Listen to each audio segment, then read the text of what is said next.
Bonjour tout le monde, bonjour à tous ceux que j'ai pas vus. Vous allez bien? Vous êtes en forme là ce matin? Vous êtes en forme ce matin? Est-ce que vous m'entendez? J'ai l'impression que je vais devoir crier ce matin. Est-ce que j'en prends un autre ou... C'est pas grave Mathieu. On t'aime fort Mathieu. On peut applaudir Mathieu.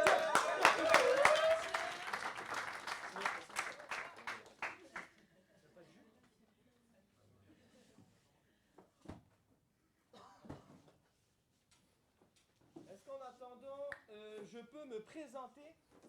Je suis encore en mode speed meeting de hier là. Je m'appelle Stéphane pour ceux qui ne savent pas. Je suis marié avec Aurore. J'ai 2 enfants. Une petite fille de 4 ans, une autre petite fille de 2 ans. Ça veut dire que mes nuits sont beaucoup plus courtes que vos nuits.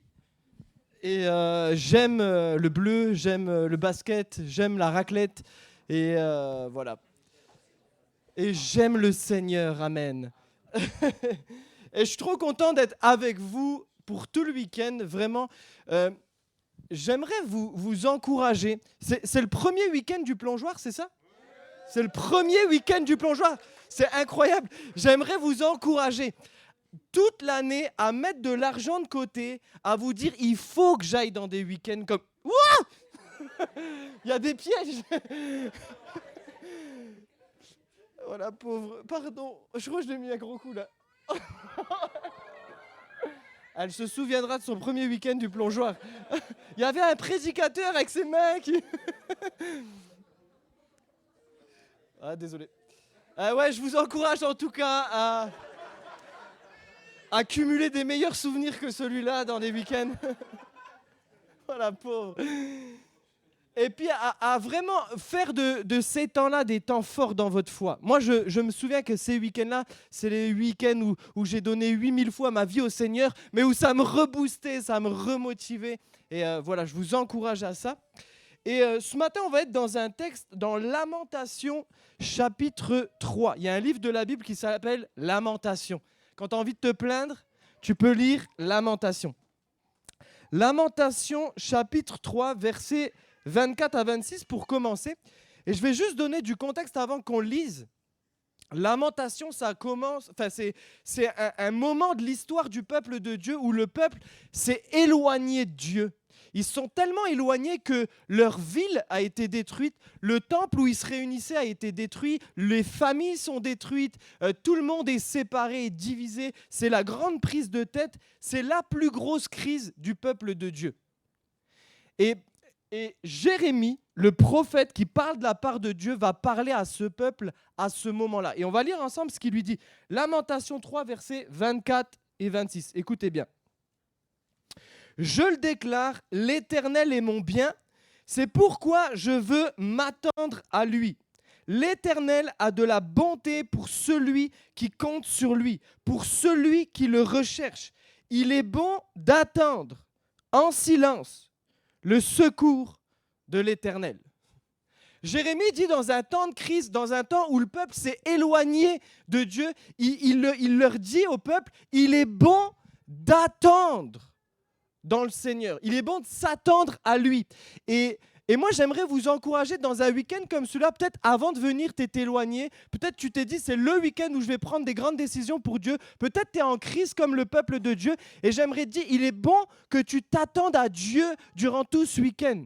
Il est bon que tu t'attendes à lui quand il y a des prédications, des messages, des enseignements, des temps de prière et tout ça, mais il est bon que tu t'attendes à lui, comme il disait Thibaut hier soir, dans des temps de discussion informelle. Où Dieu peut te choquer, il peut te parler à n'importe quel moment ce week-end et te rebooster. Ça va, vous êtes d'accord avec ça? Et j'aimerais focus sur le verset 26. Il est bon d'attendre en silence le secours de l'Éternel. Elle est bizarre cette phrase, non? J'aimerais vous montrer que dans cette phrase, il n'y a rien qui va. C'est quand la dernière fois que tu étais en train d'attendre dans une file d'attente, dans une queue en voiture, là, il y a un bouchon et tout, puis tu dis, c'est tellement bon d'attendre. Ça vous arrive à vous, ça? Il dit, il est bon d'attendre. Et en plus, il dit, il est bon d'attendre en silence. Moi, je ne sais pas pour vous, mais quand il y a un temps de crise dans ma vie, j'ai envie de tout faire sauf d'être dans le silence.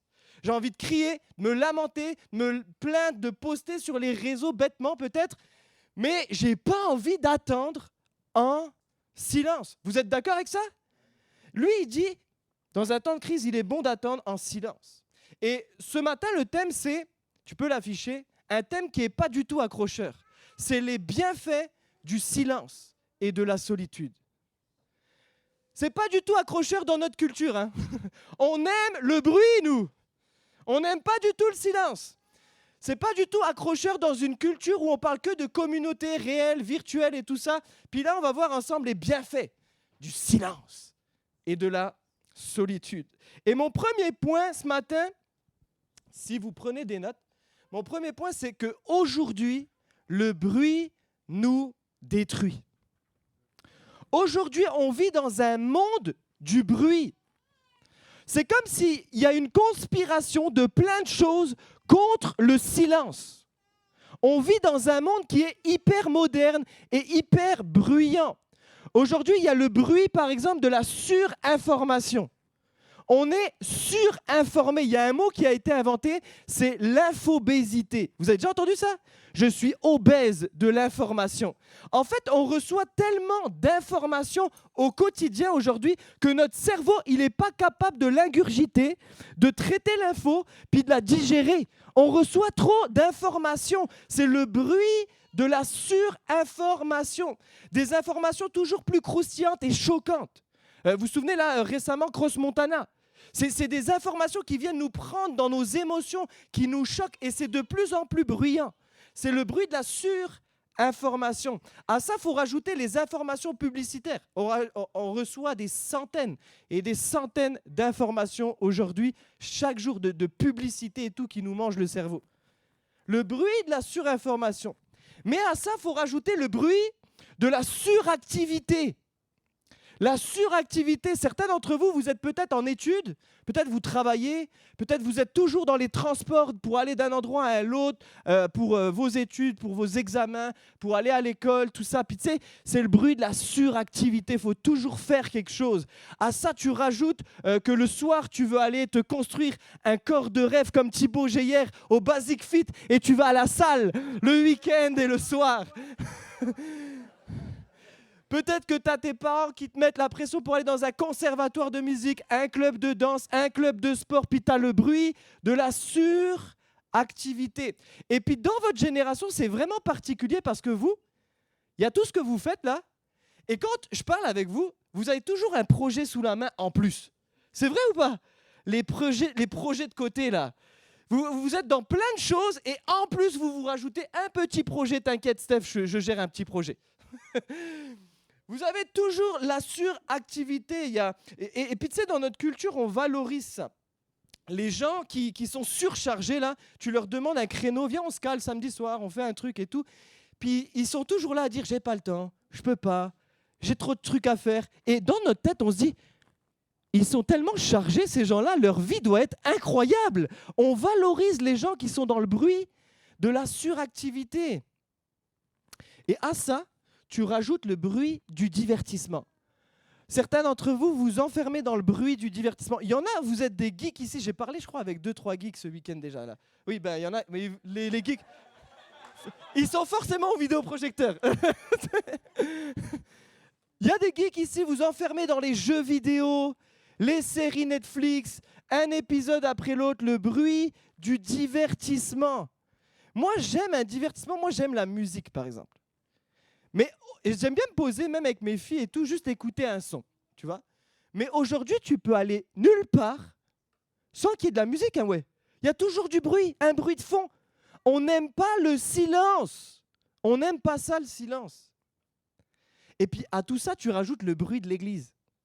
Parce que dans tout ce qu'on fait, tu rentres dans le groupe de jeunes, tu as Sam, tu as un responsable, tu as Pasteur Thibaut qui dit « Il est temps que tu commences à servir dans l'église. Il est temps que tu viennes plus souvent à l'église. » Puis tu te dis « Mais comment je vais rentrer ça dans mon emploi du temps surchargé? Comment je vais pouvoir aller au groupe de jeunes et à l'église le dimanche? » Je suis déjà dans du bruit, du bruit, du bruit, du bruit. Puis il y a un bruit qui nous mange à tous. c'est le bruit de l'industrie digitale. Le bruit des téléphones, des réseaux sociaux. Le bruit de toujours devoir être connecté, collé à notre téléphone pour pouvoir recevoir la dernière publication croustillante et ne surtout pas louper la dernière info qui a été publiée. La dernière story qui a fait le buzz, la dernière vidéo du moment. Tu sais, on est constamment dans le bruit de l'industrie digitale. Le bruit de toujours devoir être disponible. Tu as l'impression que tu pèches quand tu ne réponds pas au dernier message qu'on t'a envoyé et que ça met du temps pour toi de répondre. Le bruit de l'industrie digitale. J'aimerais vous montrer quelque chose là. Alors peut-être, il y en a, vous avez votre téléphone ici? Ici là, sur vous? Ok. Est-ce qu'il y en a, vous pouvez sortir votre téléphone? Si vous avez le téléphone? Ouais, sortez-le, prenez-le. Ok. On va faire un exercice que je fais beaucoup ces derniers temps avec un petit groupe. Mais on va faire un exercice que je vous encourage à refaire. Aujourd'hui, ça ne va peut-être pas marcher, mais que je vous encourage à faire régulièrement même. Et depuis que je fais ça, vraiment, c'est comme si le Seigneur il me met une grosse claque derrière la tête. Et j'aimerais qu'on puisse réaliser le bruit de l'industrie digitale dans nos vies. Donc, on va regarder notre temps d'écran. Ok, écoutez, vous pouvez regarder ceux qui ont iPhone, vous allez dans Réglages, temps d'écran. Ceux qui ont Android, paramètres et bien-être numérique.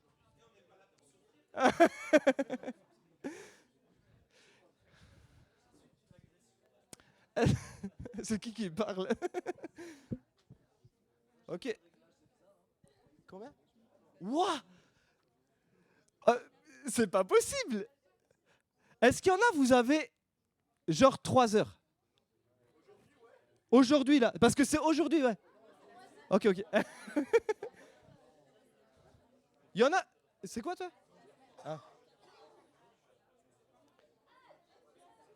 2 heures? Ok. Est-ce qu'il y en a... C'est aujourd'hui. Là, ce que tu vois, c'est le temps d'écran aujourd'hui, de minuit à maintenant. C'est combien? 30 minutes, ok. Il y en a, c'est 2 heures. Il y en a, c'est plus de 2 heures? Oui? Plus de 2 heures? Ouais, vas-y. Écoutez, combien? 5 heures? Il a 7 heures? Mais t'as pas dormi, frérot, ou quoi? Il a... Mais... Écoutez, on revient dans le message. Revenez dans le message. Donc, 7 heures, ça me paraît vraiment bizarre. Hein. Ça veut dire que tu n'as pas dormi. 2 heures, 3h55, c'est aujourd'hui. Hein. C'est que aujourd'hui le temps que vous voyez là. Moyenne quotidienne. Ok, vous avez combien? Est-ce qu'il y en a, vous avez plus de 3 heures en moyenne quotidienne? Plus de 3 heures, ouais. La moyenne française, chez les jeunes de 15 à 30, c'est 3h30 jusqu'à 5h. Honnêtement, j'ai fait cet exercice-là. Écoutez. J'ai fait cet exercice-là régulièrement le soir pour voir le temps d'écran de la journée. C'est rarement en dessous de 3 heures. C'est rarement en dessous de 3 heures. Quand c'est en dessous de 3 heures, c'est que tu as pris une décision le début de journée de dire je vais mettre mon téléphone de côté, je vais le mettre dans un tiroir, je ne vais pas en parler et tout ça. Mais en dessous de 3 heures, j'ai rarement vu. C'est vraiment un combat. C'est un choix que tu dois faire. Maintenant, j'aimerais vous donner un chiffre. 3 heures, écoutez bien. On a tous des vies surchargées, on a dit. Hein, mais 3 heures par jour, ça représente 45 jours par an. Vous êtes là? Cumulé sur une année, 3 heures par jour, c'est 45 jours par an. À tous ceux qui ont une vie bruyante, surchargée, je viens de vous faire gagner 45 jours par an. C'est énorme, vous êtes d'accord avec ça? Ça, c'est le bruit de l'industrie digitale. Le mensonge avec l'industrie digitale, c'est quoi? C'est que ça ne te prend jamais 3 heures de suite dans la journée. C'est que ça te vole tous les micro-temps de silence, toutes les pauses de silence qu'on avait à l'époque. Moi, je suis assez vieux pour me souvenir d'une saison dans ma vie où quand tu allais d'un endroit à l'autre, tu étais dans un transport, tout ce que tu pouvais faire, c'est regarder par la fenêtre et regarder les arbres et ta tête, elle faisait comme ça. C'est tout ce que tu faisais. Aujourd'hui, la première chose qu'on fait, c'est on sort le téléphone. Le mensonge, c'est que ça te prend tous les 5 minutes par-ci de silence, 10 minutes par là, 30 minutes par là, puis tu n'as plus de micro-temps de pause et de silence dans ta vie. On appelle ça l'attention fragmentée. Dans l'industrie digitale, il y a vraiment une économie derrière ça qui est pensée. Et ça, c'est l'attention fragmentée. C'est que maintenant, aujourd'hui, tu passes d'une activité à un temps d'écran, à une autre activité à un temps d'écran, à une discussion à un temps d'écran. Et en fait, tu as l'impression que ta vie, elle est surchargée, que tu as plein de choses à faire et que tu es toujours en train de faire quelque chose à cause de ça. On vit dans un monde du bruit. On a l'impression d'être constamment surchargé. On n'a plus de place pour l'ennui. Vous avez capté? On n'est plus du tout à l'aise avec le silence.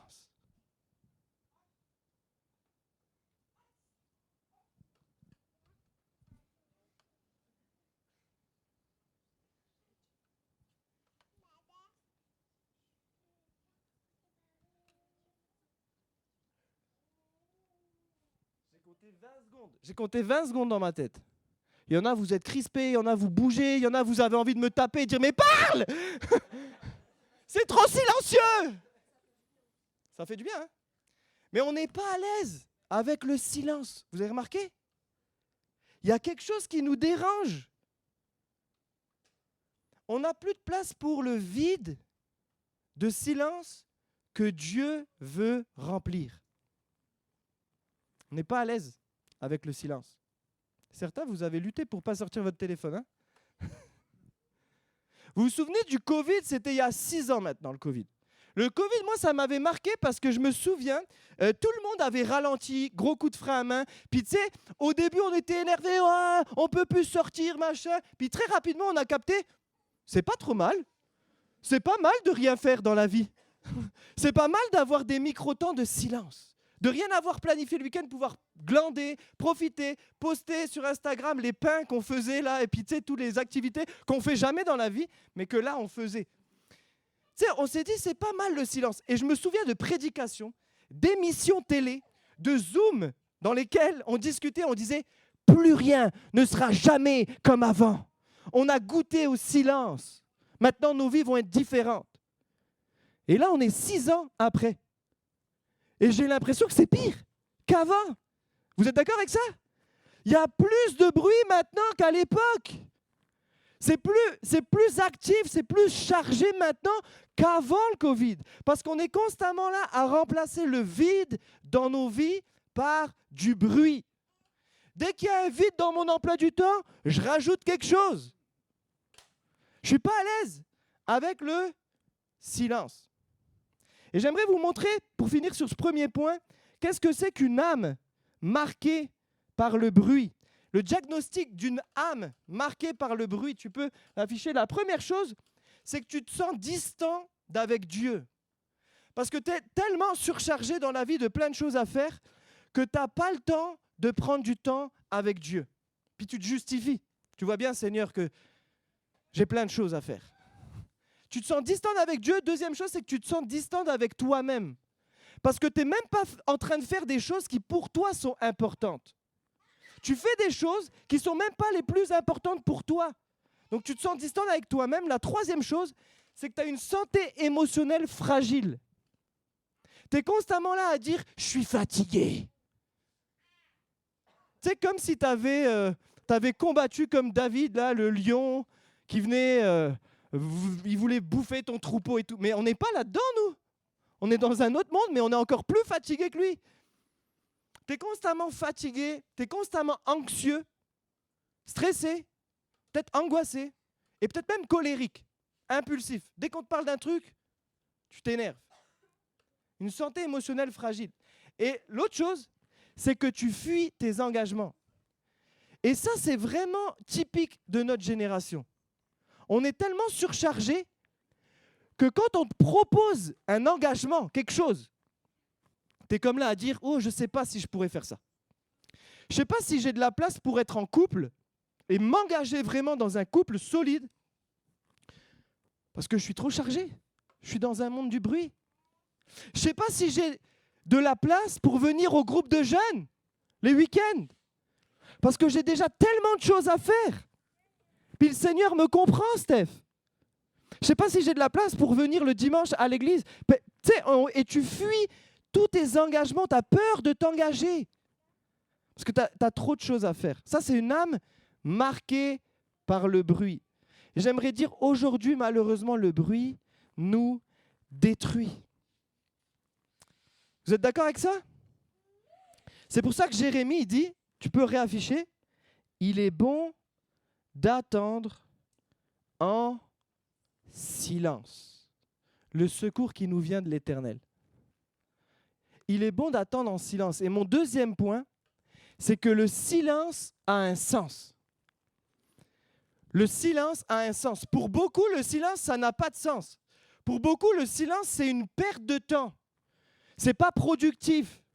Pour beaucoup, comme tout à l'heure, c'est malaisant même. On est malaisé, il y a quelque chose qui ne va pas, on est dans le silence. C'est angoissant peut-être pour certains, le silence. On n'aime pas ça, les temps de silence. Et moi, j'ai grandi dans l'église et on m'a appris toutes les pratiques spirituelles d'un chrétien, de prier, lire sa Bible, aller à l'église, servir dans l'église, être généreux. Enfin, tout ce que est vraiment bon qu'un chrétien vive. Mais on ne m'a jamais parlé du silence. Pourtant, je suis persuadé d'une chose, c'est qu'on ne peut pas vivre toutes les autres pratiques si on n'a pas des temps de silence dans la présence de Dieu, des temps de silence dans l'intimité avec Dieu. Le silence, ça a du sens. Mais on a délégué ça à des moines qui s'enferment, puis qui vivent des moments de silence tout seuls. Puis nous, les chrétiens, on n'a pas besoin de ça, nous. Mais je crois que c'est important qu'on puisse redécouvrir le silence, l'intimité, juste être face à Dieu dans le silence. Il y a un gars qui a écrit un bouquin, c'est le cardinal Robert Sarah. Et il a écrit un bouquin hyper challengeant. Il s'intitule « Le pouvoir du silence contre la dictature du bruit ». Lui, il décrit un monde bruyant dans lequel on vit, comme on a dit, la surinformation, l'industrie digitale, tout ça. Puis il dit que c'est une dictature dans laquelle on vit. C'est la dictature du bruit. Et il a intitulé le bouquin « Le pouvoir du silence contre la dictature du bruit ». Et lui, ce qu'il veut dire dans ce bouquin-là, c'est qu'on devrait tous se rebeller contre la dictature du bruit dans lequel on vit. Il dit on devrait tous se rebeller. Vous savez comment? Par le pouvoir du silence.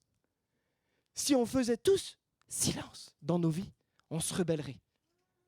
Et il dit une phrase trop intéressante dans le livre, il dit « Le silence est la condition indispensable de toute rencontre avec Dieu. » Même quand on a des temps de prière, on est bruyant. Vous avez capté? On n'est pas à l'aise, on met soaking instrumental, là, je ne sais pas quoi, un petit son. Tu sais, on ne veut pas être tout seul dans le silence. Puis on commence à parler à Dieu, puis on ne l'écoute même pas dans le silence. Vous avez capté qu'on est comme ça ou pas? Même quand on prie.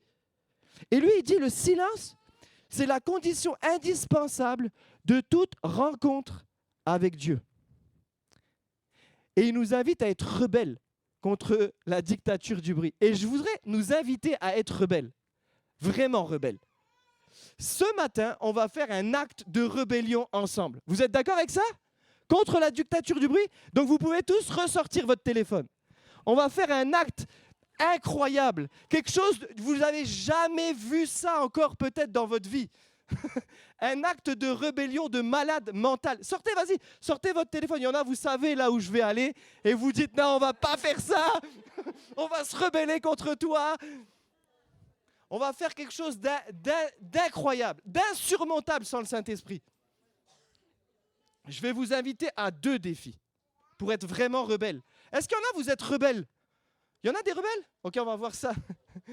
2 défis. Le premier défi, c'est que je vais vous inviter à simplement éteindre votre téléphone jusqu'à la fin de la matinée. Ça va? Et vous n'êtes pas obligé, mais écoutez le deuxième défi. Écoutez le deuxième défi. Certains, vous ne savez même pas comment on éteint. Tu sais, quand tu as 2% dans la batterie, tu es là, tu n'as pas un chargeur, et tu sais, tu es comme Fort Boyard ou je sais pas quoi, tu es là, tu es... Ah, j'ai branché mon téléphone. Quand il y a 2%, vous êtes mal à l'aise. Donc vous pouvez éteindre le téléphone, ça c'est le premier défi. Le deuxième défi, c'est qu'il y a une caisse verte. Nico, tu peux la montrer, elle est par terre là? Il y a une caisse verte, et là, ce que je vous invite à faire, Émilie, elle a dit qu'on peut faire ça, c'est que je vous invite à déposer votre téléphone. Écoutez bien, vous pouvez le laisser allumer, mais on va déposer la caisse, elle a dit, dans le réfectoire là-bas, et il y aura les téléphones, puis dans le week-end, vous pouvez y aller voir votre téléphone. Mais vous le laissez... Ouais, il y en a, ils se crispent. Hein. Mais vous pouvez le déposer. Puis tu sais, allez 5 minutes checker, parce qu'il y en a, vous dites, oui, mais mes parents, ils vont s'inquiéter. Oui, oui, je vous connais. Tu peux aller 5 minutes écrire à tes parents et puis tu reposes ton téléphone. Puis tu fais la vie avec les gens. Puis j'aimerais vous dire, vous pouvez vous attendre à Dieu dans ces moments-là. Ça va être des moments de silence incroyables. Vous êtes là? 2 défis. Éteins ton téléphone jusqu'à la fin de la matinée. Deuxième défi, dépose ton téléphone. Ça va? Ouais, on laissera la caisse là-bas, puis vous pouvez faire ça, ok? Ok. Quand on parle du silence, il y a 2 types de silence. Écoutez bien. Le silence extérieur. Et le silence extérieur, c'est le premier type de silence, c'est facile à vivre. Il suffit de couper les téléphones, couper la musique, couper toutes les activités, tout ça, dire non à certaines choses. Puis tu sais, tu peux vivre le silence à l'extérieur. Mais il y a un deuxième type de silence qui est beaucoup plus difficile à vivre. C'est le silence à l'intérieur de vous.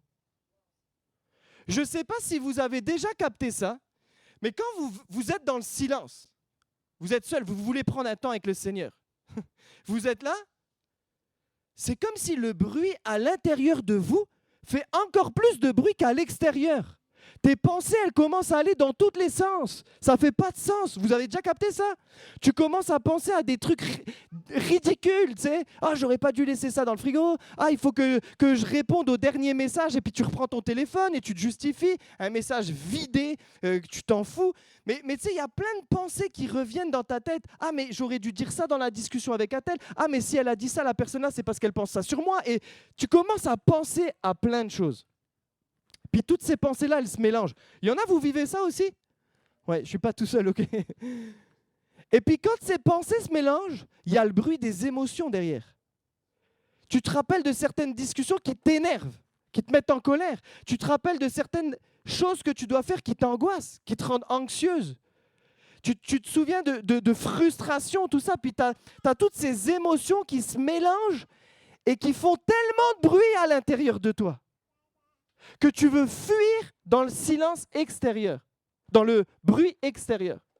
Le bruit à l'intérieur de toi, il fait plus de bruit qu'à l'extérieur de toi.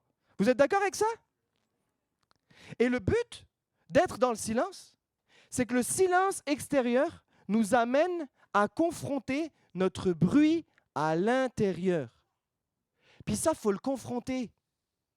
Moi, je peux rapidement, dans mes pensées, me retrouver au Guatemala. Seigneur, je prends du temps avec toi et en 30 secondes, je suis en train de penser à un autre truc.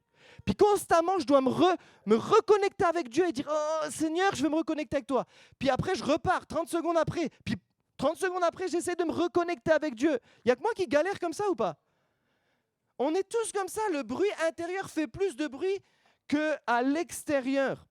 Et j'aimerais nous faire réaliser ce que le texte il dit, c'est que dans ce silence, c'est le moment de lui faire confiance. C'est ça qui fait du sens. Le silence, il a un sens, c'est de nous amener à faire confiance à Dieu. Et dire, j'ai peut-être de l'anxiété qui monte, mais je te le soumets, Seigneur. J'ai peut-être des choses à penser, des choses à porter, des choses à m'occuper, mais je veux te les soumettre, Seigneur. J'ai des examens devant moi.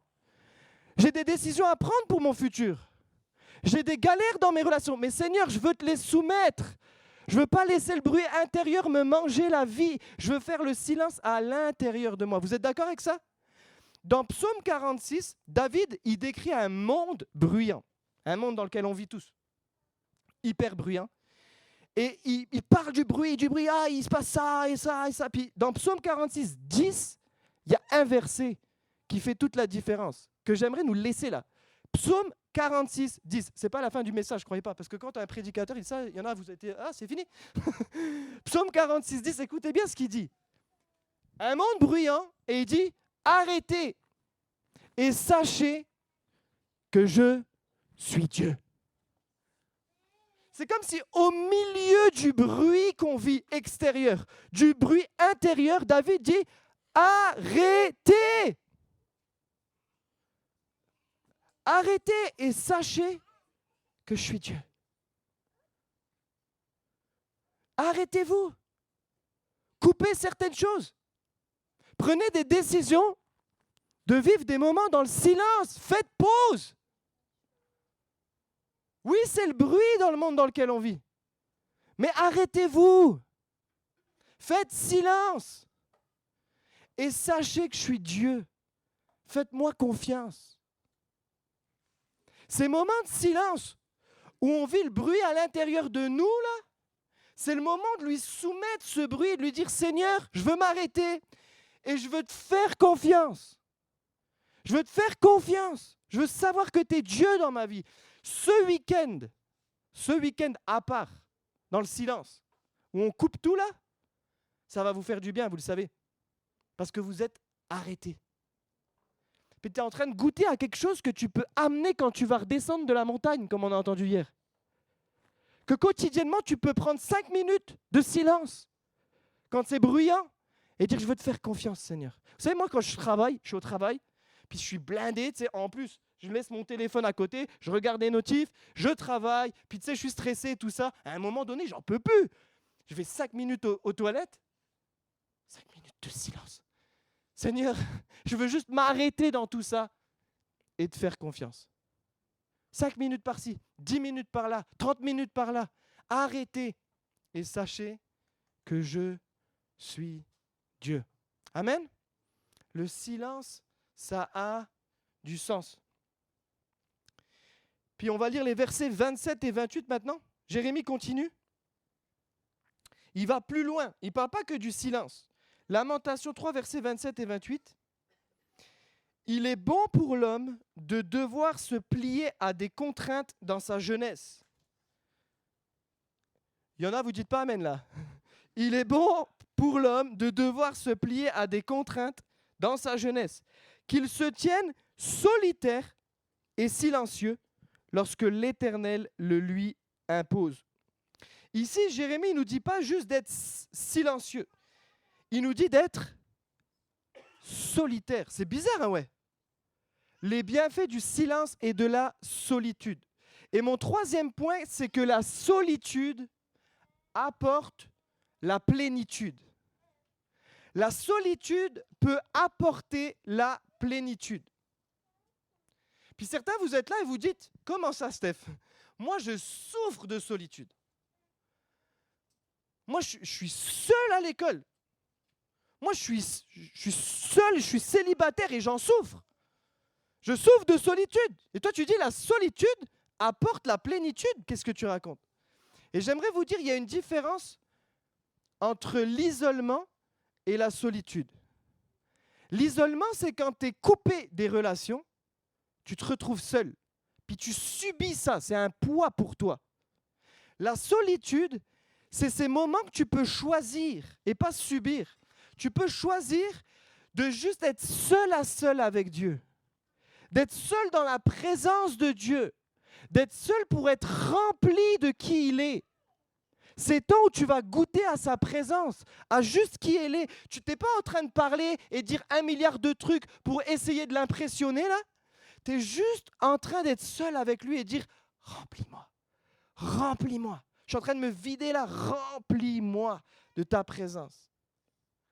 Il y a un gars qui a écrit un autre bouquin, et que je vous conseille, c'est l'éloge de la discipline. Le gars, il parle des disciplines. On n'aime pas ce mot-là, nous. Mais lui, il parle de la discipline de la solitude et il dit une phrase intéressante. Il dit « La solitude ouvre la porte à la présence de Dieu. L'isolement ferme la porte aux autres et à Dieu. » Vous captez la différence? L'isolement, tu le subis, c'est dur, c'est difficile. Mais quand tu choisis les temps de solitude avec Dieu, tu es rempli de sa plénitude. J'aimerais vous inviter au silence et à la solitude. Et j'aimerais qu'on regarde juste le rythme du silence et de la solitude dans la vie de Jésus. On va voir, dans la vie de Jésus, vous allez capter combien il avait besoin de ces temps de silence où il était rempli de la plénitude du Père et où il était seul. Écoutez bien, dans Matthieu chapitre 4, verset 1, c'est juste après, vous voyez bien là? Tout au fond, vous voyez bien? Ouais, Émilie? Matthieu 4, verset 1, c'est juste après le baptême de Jésus. Et il y a un texte qui est bizarre dans la Bible. Écoutez, il dit, après le baptême, puis Jésus fut emmené par l'Esprit dans le désert pour être tenté par le diable. C'est après son baptême, le Saint-Esprit l'amène dans le désert pour être tenté par le diable. C'est bizarre comme texte. Et avant, je voyais ça comme une faiblesse. Mais là, je trouve que c'est une force, parce que le mot désert, c'est le mot érémos. Désert, c'est érémos, et c'est le lieu du silence et de la solitude. Jésus, le Saint-Esprit l'amène dans le érémos, silence et solitude, pendant 40 jours. Pendant 40 jours, il va être dans le silence et la solitude, et ensuite, il va être tenté par le diable. Et je voyais ça comme une faiblesse, mais au fond, c'est une force, parce que ce temps de silence, de solitude, ça a été un temps d'équipement, de formation pour combattre le diable. Vous captez?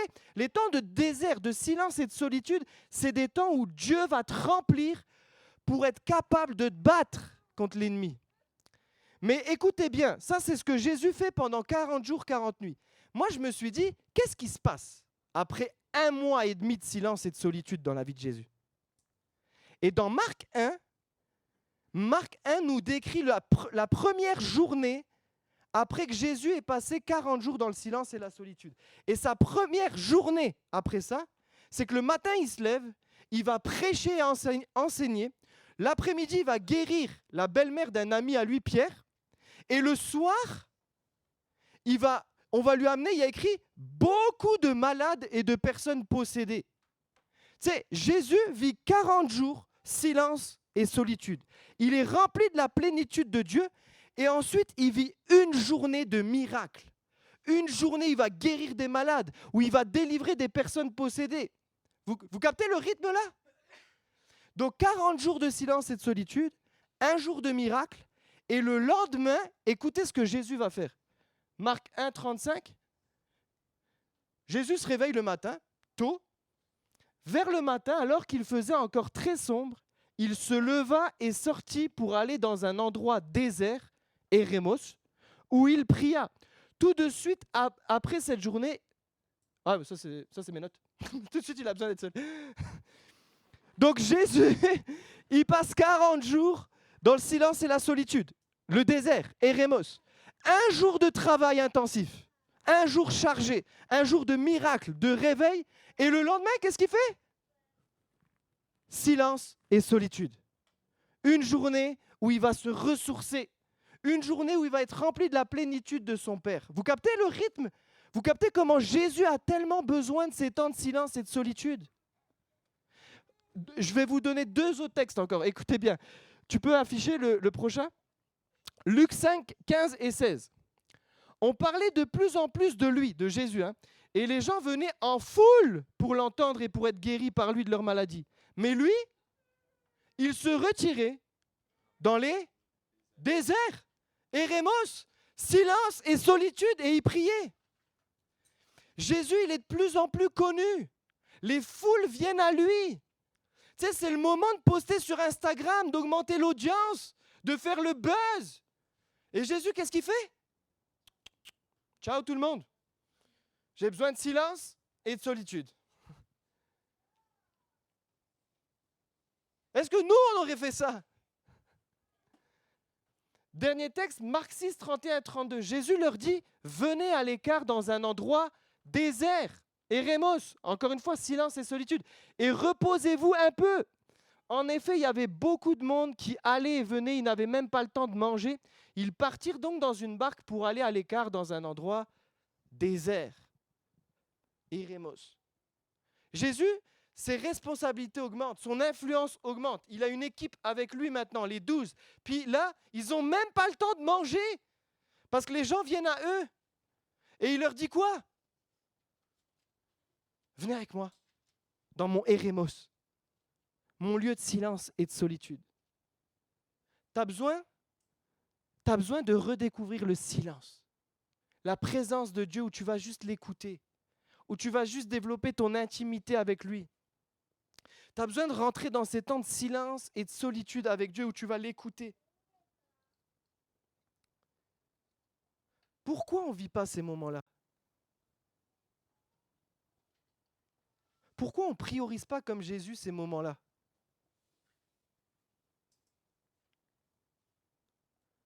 On veut les miracles de Jésus et tout ça, on veut vivre la vie extraordinaire, on veut goûter à une vie surnaturelle de malade mental, mais même Jésus, il avait besoin de ça. Est-ce que ce n'est pas parce qu'on a peur d'être seul, dans le silence, face à Dieu et face à nous-mêmes? Tu sais, ça fait flipper, non? Quand tu es seul, puis tu as tout ce bruit de plein de choses qui commencent à monter en toi, tu as juste envie de fuir.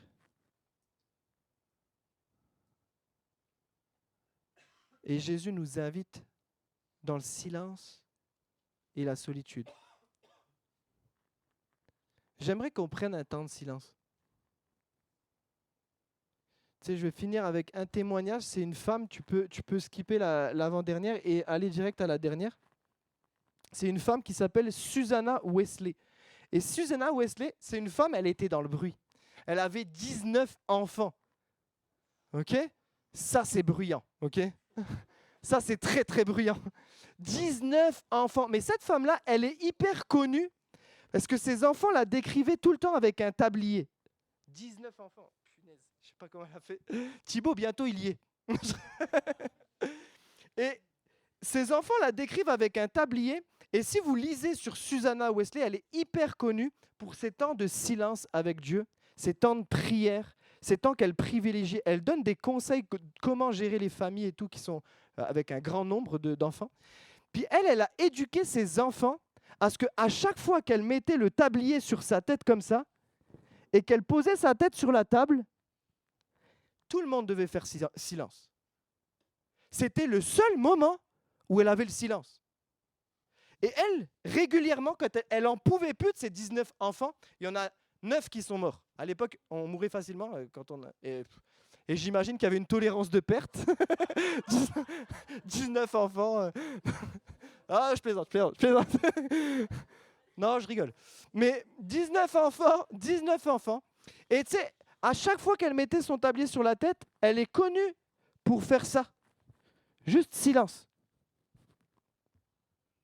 Et tout le monde faisait silence. Et là, elle parlait à Dieu. Ou simplement, ça c'est prier, simplement, des fois, elle était dans le silence. Et elle écoutait Dieu lui parler. Et cette femme, Susanna Wesley, elle a engendré 2 garçons. Un qui s'appelle Charles Wesley. Et Charles Wesley, c'est un gars qui a écrit des hymnes qui ont été chantés dans le monde entier.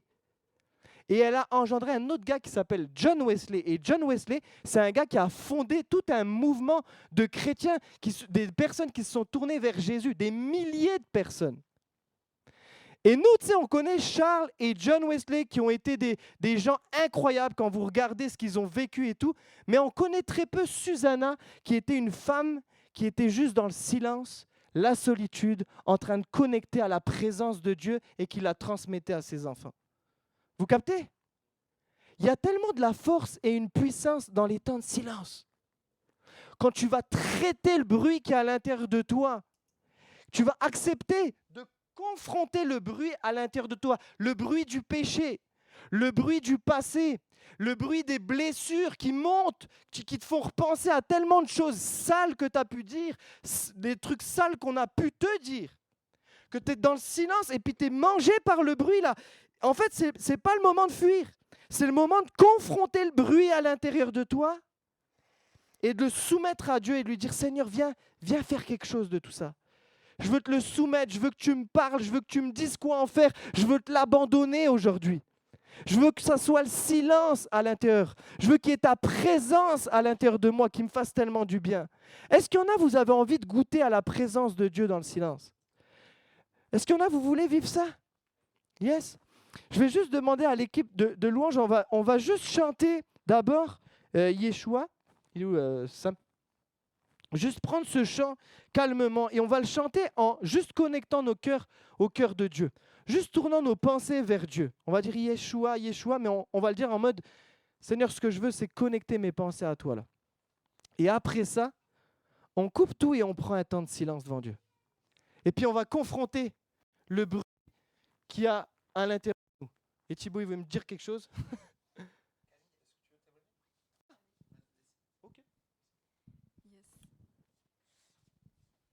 Ça tombe super bien parce que du coup Thibaut m'a demandé de témoigner m'a demandé de témoigner et j'ai pensé à témoigner sur quelque chose qui rentre totalement dans ce que Stéphane a pu apporter. Donc bon, plusieurs le savent, je suis à Paris en ce moment en études et l'année dernière j'avais un emploi du temps assez léger et un jour j'étais en train de faire ma vaisselle et j'ai une pensée qui me dit tu passes trop de temps devant les écrans. Et vraiment, c'était assez pressant. Et c'était pas une voix qui était là pour me faire peur ou pour me faire douter de mon salut ou quoi. Mais vraiment, c'était important. Et en même temps, il y avait beaucoup de douceur. Et c'est ça qui m'a interpellée. Et les jours ont passé. Et je priais par rapport à ça. Rien changeait. Je le vivais mal. Du coup, je me sentais coupable. Et quelques semaines plus tard, je suis dans le train entre Paris et Strasbourg. Et le soir, j'allais au groupe de jeunes donc à Strasbourg. Et je dis à Dieu, Seigneur, si tu ne me parles pas à propos de ça ce soir, moi, je ne sais plus quoi faire. Je passais vraiment beaucoup de temps devant les écrans. J'étais dans le bruit, en fait. Et voilà, et faire des choses pour mes études, pour construire ma vie. Enfin, voilà. Et donc, j'arrive au groupe de jeunes. Et pendant la louange, il y a une parole de connaissance où Dieu dit, bah voilà, tu as un emploi du temps extrêmement léger. Et tu passes trop de temps devant les écrans. Non pas que c'est quelque chose de mauvais en soi, mais que c'est quelque chose à réguler et que c'est important pour tes études et tout ça. Enfin, vraiment ce que j'avais ressenti quelques semaines auparavant. Donc déjà, ça m'a confirmé que ça venait vraiment de Dieu. Et puis Dieu disait, si tu décides d'y renoncer, je vais te libérer. Et du coup, bah forcément, moi, je dis ok, j'y renonce. Sauf que après, il faut retourner à Paris. Toute seule et je galère, vraiment je galère. Je mets des choses en place, je coupe des choses. Actuellement j'ai un code sur mon téléphone que quelqu'un a mis que je ne connais pas. Et voilà, j'ai vu des progrès, mais franchement il y a des semaines où je galère encore. Et juste ce truc aussi de me dire, ouais je compte sur la grâce de Dieu quoi. Aussi de pouvoir réfléchir à voilà, qu'est-ce que ça veut dire de vivre par l'esprit, puis par ma chair. Vraiment des choses où Dieu aussi m'a conduit au travers de tout ça. Et puis voilà, je pensais à ce verset, Romains 6, 14, je crois, qui dit « Mais le péché n'aura pas de pouvoir sur vous, car vous êtes non sous la loi et non sous la grâce. » Et de dire vraiment, je compte tous les jours sur l'aide de Dieu, parce que sinon, j'y arriverai pas. Mais voilà. Voilà.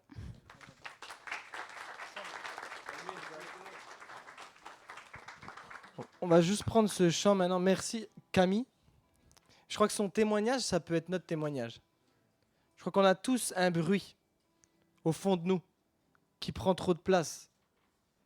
Puis là, l'objectif, c'est juste, venez, on connecte avec le Seigneur. On se ressente sur Jésus là. On va chanter ce chant comme une prière. Vous voulez vous mettre debout, vous pouvez. Vous voulez vous mettre à genoux, vous pouvez. Vous voulez faire le poirier, vous pouvez. Mais c'est très compliqué. Mais on va prendre un temps pour se connecter à Jésus. Amen. Yes, let's go.